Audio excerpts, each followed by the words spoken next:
Dribbling, passing, attacking এটাই তো Brazil ফুটবলের চিরচেনা শৈল্পিক রূপ। মাঠে সেলেসাউদের ফুটবল শৈলীটা দেখতে বুঁদ হয়ে থাকে ফুটবল প্রেমীরা। সেই পুরনো আক্রমণাত্মক ব্রাজিলকে আরও একবার দেখা গেল সেনেগালের বিপক্ষে। তারুণ্য আর অভিজ্ঞতার মিশেলে প্রীতি ম্যাচে তেরেঙ্গার সিংহদের 2-0 গোলে হারিয়ে পুরনো এক প্রতিশোধ নিল কার্লো আনচেলত্তির দল।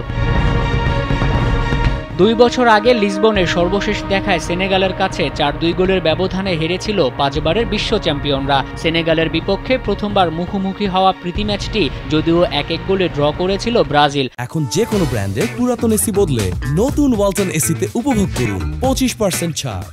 মরক্কো ও ক্যামেরুনের কাছে হারা ব্রাজিলের জন্য এই ম্যাচটি ছিল আফ্রিকা জুজু কাটানোর ম্যাচ।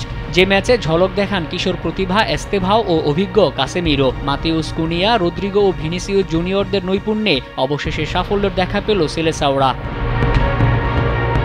এদিন ম্যাচের শুরু থেকেই সেনেগালের রক্ষণভাগকে চাপে রাখে ব্রাজিল। ম্যানচেস্টার ইউনাইটেডের ফরওয়ার্ড কুনিয়ার হেড ক্রসবারে লেগে ফিরে না আসলে ব্রাজিল এগিয়ে যেতে পারত 17 মিনিটেই। তবে গোল পেতে বেশিক্ষণ অপেক্ষা করতে হয়নি। চেলসির তরুণ ফরওয়ার্ড এস্তেভাও নিখুঁত শটে 28তম মিনিটে ব্রাজিলকে এগিয়ে নেন। 2026 বিশ্বকাপে দলের অন্যতম প্রাণভোমরা হয়ে উঠবেন সেই ইঙ্গিতও দিয়ে রাখলেন এস্তেভাও। 35তম মিনিটে রদ্রিগোর নেওয়া ফ্রি কিক থেকে ব্যবধান দ্বিগুণ করেন অধিনায়ক কাসেমিরো। বিরতির পর গোলের সুযোগ পেলেও কাজে লাগাতে ব্যর্থ হয় সেনেগাল। শেষ পর্যন্ত 2-0 গোলের ব্যবধানে জয় নিয়ে মাঠ ছাড়ে ব্রাজিল।